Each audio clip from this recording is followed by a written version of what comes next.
Okay, it's nice to see you all. I was hoping to see under better situation than we're in, but it's nice to see you nevertheless. There's so much to say about what has happened, what the situation that we're in. There's just so much that I want to say, and there's so few words that I have even to put my thoughts into. I'm sure, like all of you, into actual making sense of what we're going through. Um, so the first thing that really, really hits me, and I actually wrote an article about it because I was so touched, is I'm seeing so much goodness and kindness all around me. It's like unbelievable. So much unity. People who didn't talk to each other like a couple weeks ago, secular, religious, left, right, political views, that are hugging in the streets. It's like unreal. Such a unity that people are feeling we're each other, we're the sisters, we're brothers. People are running to do mitzvos. There's I'm in touch with different people in Israel who are giving out at the army bases different supplies, and they come with food, and they come with different equipment, military equipment, and some sweets for the officers. And you know what? A lot of the officers are the soldiers, our chayalim. What are they asking for? Tzitzit. They want tzitzit. There's a shortage of tzitzit in the land of Israel because the soldiers are all asking for tzitzit. So you have there was this beautiful picture of these very Haredi, very religious, making tzitzit. And making the tzitzit. Women, children are making tzitzit. There was this unbelievable post from this woman who she had just made aliyah from South America, and she lost her daughter she was at the music festival, and she didn't know how she would have any kind of minyan of people. You need a minyan of people in order to bury the dead. She put a post, can anyone come? Because she didn't know anybody. She didn't think anyone would come. Thousands of people came. Thousands. You just hear all these stories over and over and over again. Here, everyone's getting together. You did a challah bake. In Pomona, we did, like every community, this community, that, children's rallies, children say psukim, nonstop what's going on. It's unbelievable what is going on. There's this like awakening. And then I was touched by this voice note, and I'm sure went around as well. This woman from Ashkelon, she calls and she says, hello, I'm like, can you help me? And he says, I'll try. What do you need?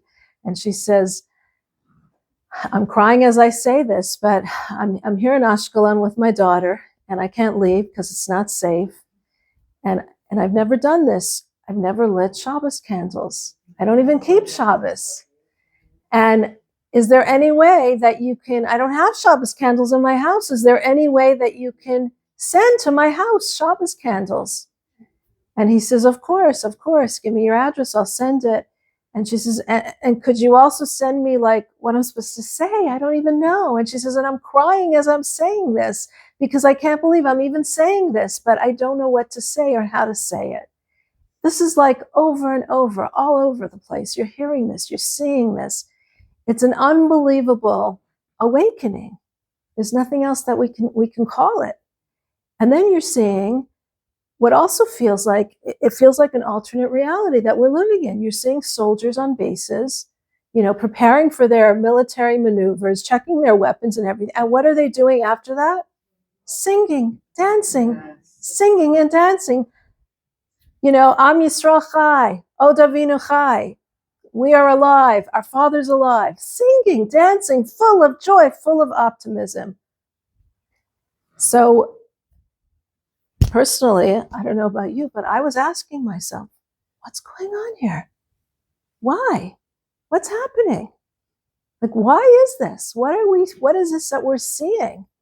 This everyone running for a mitzvah, doing another mitzvah, clamoring to do mitzvah. I mean, the donations, the tzedakah, you saw the bags in JFK of what people are sending. Everyone's running. What can we do to help? What can we do? What mitzvah can we do? How can we do something? Everyone's running.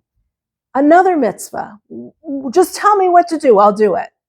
And the unity, and then the joy of the soldiers. Like, how do we understand that?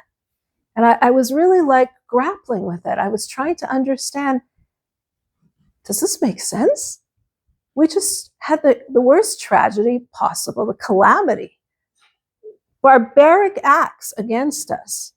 And you would imagine that the feelings would be terrible anxiety, frustration, anger against God. I'm sorry to say, but this is a normal feeling. Anger against God. How could you do this to your people? It's a normal reaction. I remember when I heard the news on Simchat Torah, I was like, we didn't hear exactly what was happening, but my first reaction was, God, this is the day where you're supposed to be hugging the Jewish people? What's going on here? So frustration, anger, all these feelings, and it's okay to have these feelings. If you've been feeling sadness, tragedy, it's okay to have all these feelings. These are normal feelings. And if you've been having them, perfectly okay. But along with all these feelings and emotions, what I'm also seeing is this emergence of something stronger, this feeling of tremendous unity, connection to God. People saying, I want to do a mitzvah. And I'll even say a certain joyous optimism, this dancing, this strength. This is the feeling in the air. And it didn't make sense to me. Like, I'm part of it. I'm feeling it too. But I'm trying to understand why? Why is tragedy? Why is calamity? Why is acts of barbaric? I have no words for them. Why is it bringing out these positive feelings of connecting to God? Does it make sense to you? Anyone have an answer? It's a spiritual awakening. Why? Why, when we are suffering, are we spiritually awakened? Because that's what brings unity. Why? Because we're mankind. Why isn't it like one person blaming the other? And Israel has a lot of that usually. Okay, there are. They're doing that, but at the same time, they're hugging each other. Why? And it's okay to do that.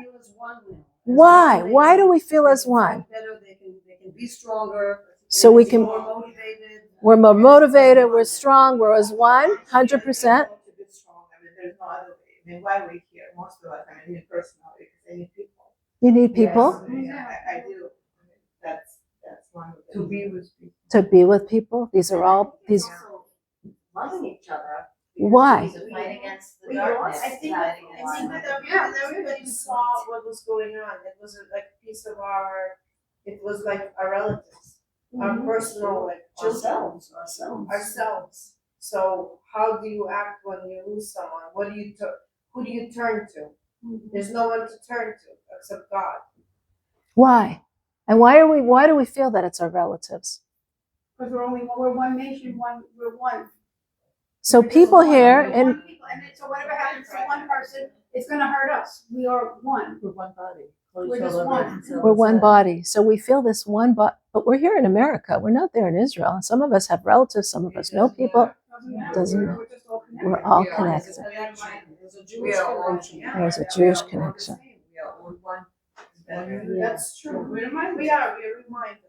We're reminded. By outside world that the outside world keeps reminding us that we're still the ones. There's only 15 million of us in the whole world, and we're singled out. So we're so special that we're so singled out by the whole world. Look at how you even say it. We're so special that we're singled out. We are the chosen.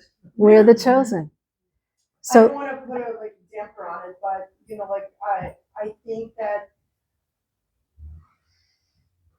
and I want to say this as gently as I can, but Hashem saw us fighting with each other, and He was so angry that we are on the streets fighting with each other, and that was their opportunity to come in Yes. and fight us. Hashem Because says, they- Amalek. But it's not, no, I don't think so, but there's a Yes, consequence. yes. Well, can I say something? If you put your two fingers in the outlet, if you put two fingers in the outlet and you get electrocuted, you blame Hashem for that?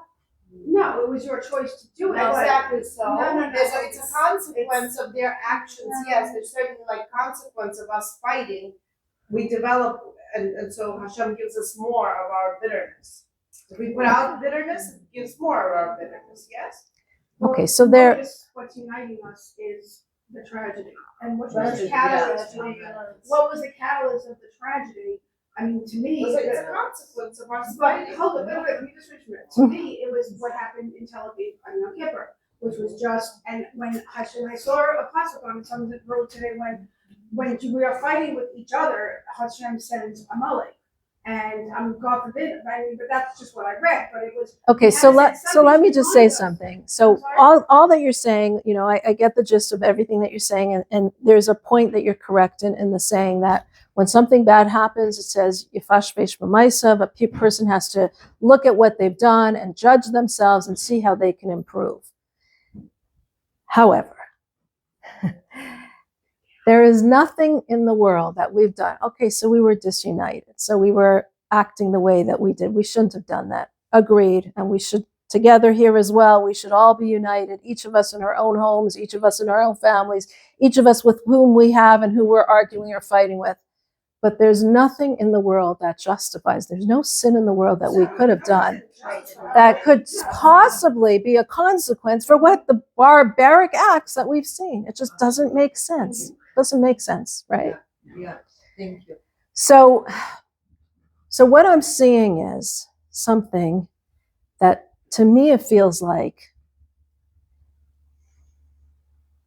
when a person is squeezed, when you squeeze some an olive or grapes or whatever it is, when you squeeze that olive, what comes out? The juice, the oil, the essence of what it is. When we have something so tragic happening to us, something so horrific happening to us, we've been squeezed. We've been squeezed so hard, pushed to the wall. And when we're squeezed like that, what happens is the facade of reality suddenly is in front of us. The curtain parts, and we're able to see reality as it is. Suddenly, all those things that we thought were so important in our lives, that took so much time and energy from us, suddenly we see it's meaningless. It's something that just passes with time. It's something that's not eternal. And we look to see, what is the eternal? What are we? When we're squeezed to the limit, it's something that's deep within us. The essence is emerging. And that essence is our soul. Now it says that the Jewish soul is actually comprised of 5 different parts. There's the nefesh, ruach, neshama, which are the 3 parts that deal with the functional, emotional, and intellectual parts of us. And these are the parts of our soul that hopefully remind us to be better people, to act from our highest self, to be the people that we're supposed to be. And hopefully it's reminding us on a regular basis to really manifest our best self. These are the parts that we're aware of. But then there's another 2 parts. It's called chaya and yechida. And these are the parts of the Jewish soul which are subconscious. We're not aware of them. They're not on a regular daily basis in touch with us. When you're really inspired, or when you have this like blast of creativity or blast of something, that's those parts of the soul communicating with you. But on a regular basis, we're not in touch with those parts. We have now been so squeezed that the essence comes out. That yechida, that neshama, that pintele yid, that little spark of the Jewish soul has surfaced. And that spark is saying to us exactly what you were saying, which sounds so simple. We're all one. We're one people. We have divisions, we have things that divide us, but we're one. That spark has come out and it says to us, do another mitzvah. Connect to God. Because the only thing that's eternal, the only thing that's truth, the only thing that's real in this world is God. And it's that little spark within us that is also causing us to feel this little tiny bit of optimism, this little bit of joy. So when we see the soldiers dancing at their base, we feel their joy and we dance with them. We might be crying as we're dancing. We might be feeling our hearts are broken as we're dancing. You know, and many people at Simchat Torah, many shuls were doing this. They heard something that was going on and they're crying as they're dancing because they know that we're dancing for a simcha because this is the Jewish people and we're going to continue on and we're going to keep dancing. So we might be crying as we're dancing, but we feel this joy because when you're in touch with that deepest part, when you're squeezed to the limit and all the facade of reality is crushed and laying at your feet, you're seeing the essence of who we are. What are we? And what are we? We're pieces of God. And there's this optimism because we know there's a joy even because there's this awareness that God entrusted us, the Jewish people, with the role of bringing light to the world. And we know all these things are prophesized. You know, you open the Siddur, and I don't know, I've been opening and davening in the Siddur, and there's been so many parts of it that are just speaking to me from Adon Olam, you know, that only you and nothing else, and everyone does this, and you know, from the Adon till the end, all the prayers, I don't know, even the Tehillim that we said tonight, it feels like it was written just for our situation. There's prayer after prayer after prayer that I took for granted. You know, I've been saying these prayers since I was little. I took it for granted. It didn't mean anything. All of a sudden, wow, this is it. This is happening right now. This is now. They wrote it now. They wrote it for this minute. Those prayers of our blood and tears have become part of us. We are the Jewish people, what the Torah talks about, the persecutions, the hardship, the difficulties that we're going to go through. And even in last week's Haftorah, it was all about it. You know, how they're going to come and they're going to come at us. They'll rape our women. They'll take us as captives. It was right there. But eventually we will win and we will succeed. So there's this joy and this optimism, this glimmer of joy, I should say, even while we're crying and even while we're sad. But there's this certainty because when you're touching that part of your soul, that deepest part of your essence, when you know who you are, when we know we are Am Hashem, the nation of God, when the soldiers are dancing, Od Avinu Chai, our Father God is still alive because they know we are the nation of God, that is when you know that the prophecies of doom will also be followed by the prophecies of good, that God entrusted us to bring the light to this world, to bring redemption to this world. And just as all the horrific things are happening, so too all the good is going to happen, and we will succeed, and we will win this war, and we will show the world that there can be morality, and there can be goodness, and there can be light. It's the fox. It's the fox. Yes, when Rabbi Akiva saw the fox walking on the land of the Beit HaMikdash, he says, this was prophesied. He laughed. Why did he laugh? Because he says, just as this was prophesied, so too the redemption, which was also prophesied, will happen.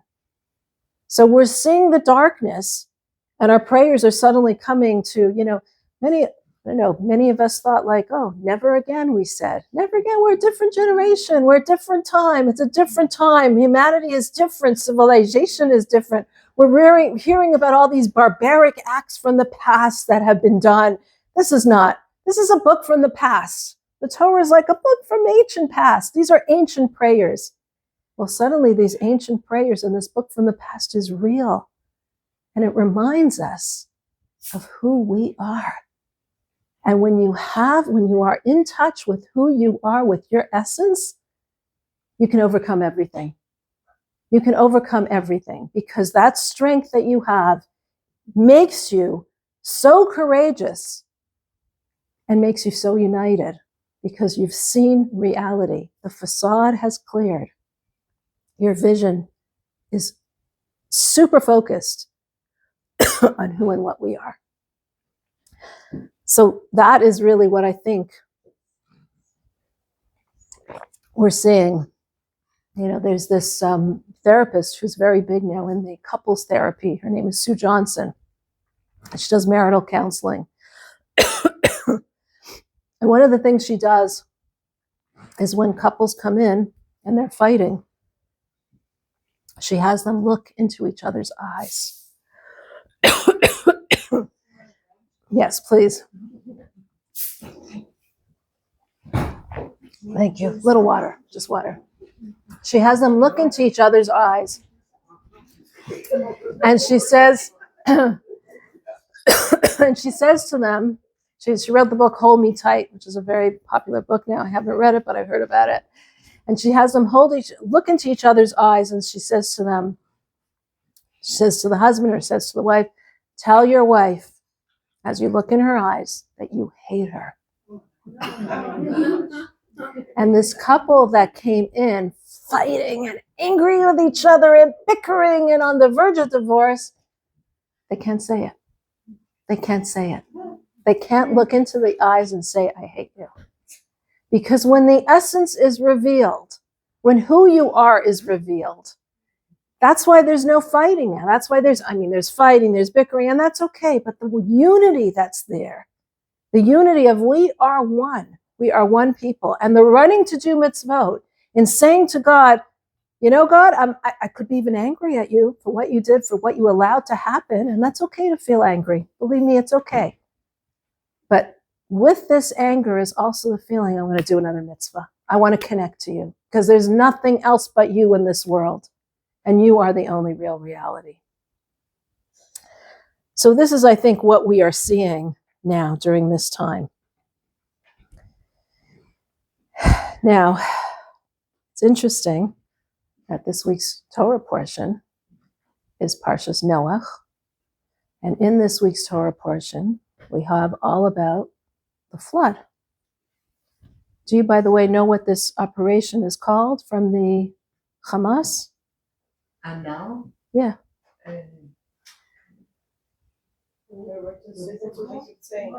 Al-Aqsa floodwaters. Al-Aqsa flood. The Jewish one is not. It's Barzel. It's swords of iron. But the Charavot Barzel, yes, Charavot Barzel, swords of iron, which we're going to talk about in a minute. But I didn't even know this either. I just wrote an article, and one of the editors said, "Do you realize what it's called? It's called Al-Aqsa flood." Yeah, it's because of. They want to do the Al-Aqsa flood. That's what they called it. That's what they're calling this whole operation. So what we're seeing.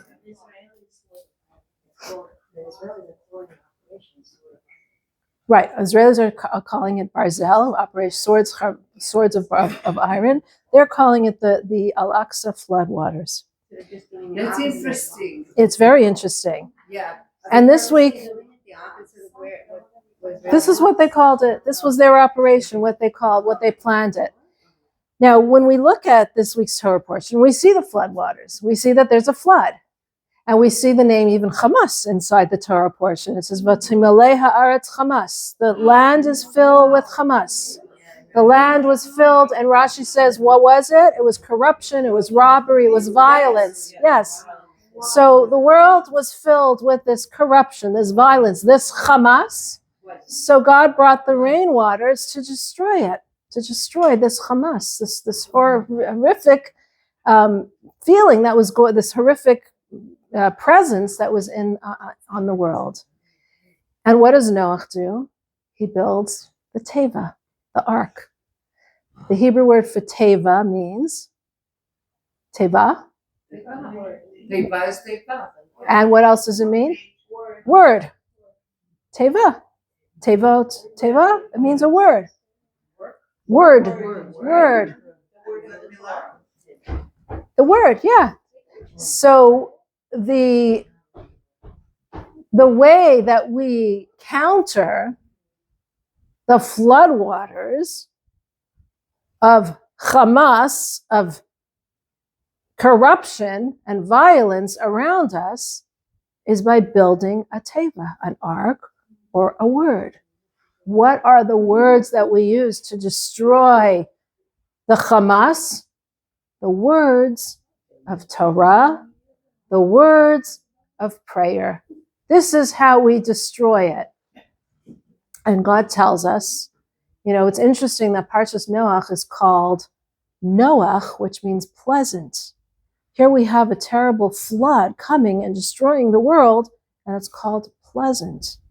But God tells us that the waters of the flood were destructive, but it created a new presence in this world.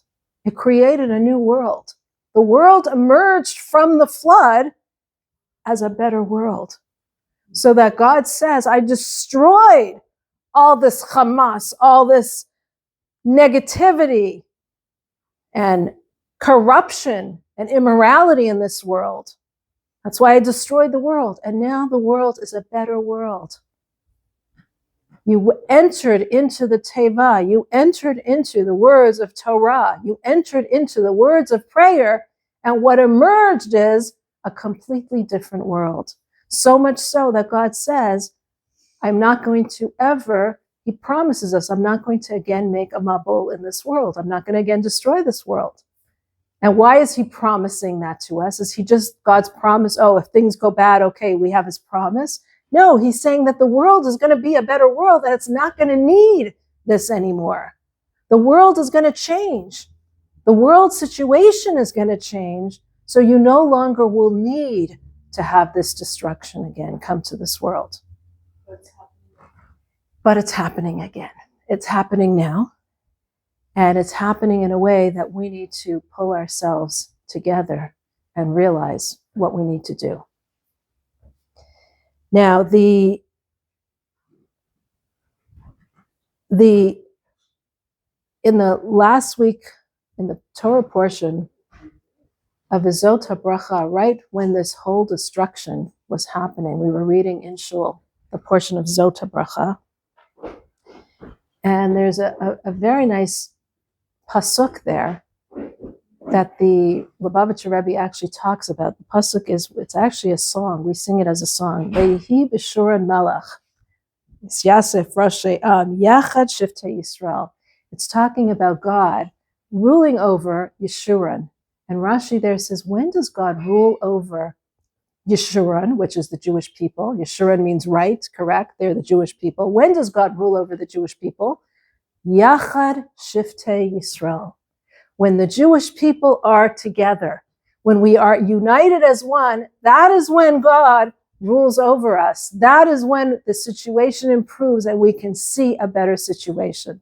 And the Rebbe explains that if we look at the words Yachad Shiftei Yisrael, we have the word, the first letter of each word. Yachad is Yud, Shiftei is Shin, Yisrael is Yud. We have the word Yishai, which is, Yishai is King David, who's the son of Yishai, and refers to the Mashiach. So we can usher in the Mashiach when Yachad Shiftei Yisrael, when we are united, as we are now in this situation, united for a greater cause.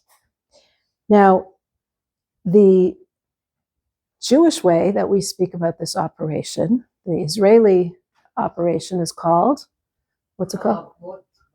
Charvot Bazel, swords of iron. And if we look at the word barzel, it's very interesting. This is spoken about in the Torah, that the word barzel is actually an acronym for 4 people, 4 very special people. Anyone can guess? Okay, we have 4 people who were the mothers, we have the mothers of the Jewish people, but they're not in there. There's not Sarah and Rivka. But we have the four people who actually, Starts with a bet, right? Bet is From the- not Basya, no. Who were the Yaakov's wives who created the Shiftei Yisrael? Bilhah, Rachel, Zilpah, and Leah. Right. Bilhah, Rachel, Zilpah, and Leah. Bilhah, Zilpah, Rachel, and Leah, these were the wives of Jacob who were responsible for the Shvatim, for the tribes of the Jewish people. And this is really a little bit of a lesson for us that who is going to get us through this? Who brings us towards Mashiach? The women. Of course, the women. The women. The mothers. The strength of the Jewish people is in the mothers, is in the women. And exactly. Now, exactly. So it's interesting that the first and the second temple, you could not have barzel. You could not have iron in them. You could not build them with iron. And the reason for it is because iron is something that's used to destroy in war. And so of the Beit HaMikdash, which is a place of peace and a place of spirituality, can't be built with something like barzel, something that you use to destroy with weapons. So it was made out of stone. However, it says the third Beit HaMikdash will have barzel in it. And the reason why it will have barzel is because at that point in time, the world will be a better world where there's not going to be any more fighting. There's going to be peace in this world. And therefore, the barzel will then have a new reality. So the third Beit HaMikdash is going to be made out of barzel. We see from this, the what? Sorry. So the third Beit HaMikdash is going to have the barzel. Another time that we have the word barzel used in the Torah is when it talks about Mitzrayim. It talks about Mitzrayim as kor habarzel, an iron furnace. Now, what is the point of an iron furnace? It says, why was Mitzrayim this iron furnace? Because what does a furnace do? It gets rid of the impurities, and what's left is what's pure. It dissolves all the impurities. You know, you put a piece of silver, into the fire, all the impurities go out. A kor habarzel, an iron furnace, gets rid of all the impurities, and what's left is just the beautiful shining part. That's what that is what the exile in Egypt was all about. It was about taking out the impurities of the Jewish people, and what would emerge would be the holiness of the Jewish people. We have gone through a time right now where we have been squeezed. We've been squeezed very hard. And we're still in the middle of that. We're still being squeezed. The pain that we're all feeling, we're full of pain. But along with that pain, we are emerging from this kor habarzel with this feeling of greater unity, of greater connection, of optimism, because there's a knowledge that we have that we will succeed, that we will bring light to the world, that those prophecies that have spoken about this all happening, which it's all in the Torah, it's all there, which we're seeing right now happening, those same prophecies are followed up by beautiful prophecies. So the Torah, that same Torah that talks about the destruction, that same Torah is real. We thought it was like this ancient book, you know, like, okay, the spiritual thing that is a little real, it's not real. We see now how real it is and how real we are, how the curtain has parted, and we look at one another and we realize this is something that our essence has been revealed. Our soul has been revealed. Who we are has been revealed. And if we could hold on to that through the extra mitzvot, through the extra prayers, through all these acts that are being done worldwide, the beautiful acts that are being done, we know that the prophecy will also come clear of what will bring the greatest light. And it does talk about in the times right before Mashiach, says, and the Rebbe told us, repeated this prophecy many times, Yizbaru v'yislabnu. Things will become very, very clear, very, very clear between who is righteous and who is wicked, between who is good and who is not, between who is right and who is not. And at this time you look at your social media feeds, you look at around in the world, you look at your political figures, you look at the stars, the Hollywood stars, it is exceedingly clear who's sitting on the right side and who's sitting on the wrong side of history. So this, huh? What to do about the wrong side? What to do about the wrong side? We add light.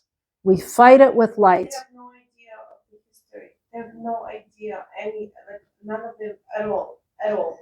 Most Americans Don't have no clue what is Palestine, and the fact that this word is there's no such thing. 100%. Legal immigrants, and that it's. So what do we do? First of all, whatever power you have to educate people, to spread the word, if you're an influencer, whatever you can do on your sites, whatever petition, whatever you can do in terms of activism, go and do it. But at the same time, we got to realize that this isn't just a physical war that we're fighting. It's not just a physical war that our soldiers are fighting there in the land of Israel. They're fighting it, and they're courageous, and they have to be for us. But that's not just a physical war that we're fighting. This is a spiritual war. It's so obvious that this war is a spiritual war between good and bad, evil and righteousness. And if it's a spiritual war that we're fighting, each and every one of us is fighting this war. So they're fighting it there in Israel, but we're fighting it here. And it's something so intuitive. You can't even explain it, but it's something intuitive that your soul knows. Just like it's so intuitive that you said, well, of course we're one nation. Of course we're connected to God. Of course do mitzvah. Like, what kind of question is that? Because it's something so intuitive. It's deep down within us. It's not something that we know, that we believe. It's something clear as day.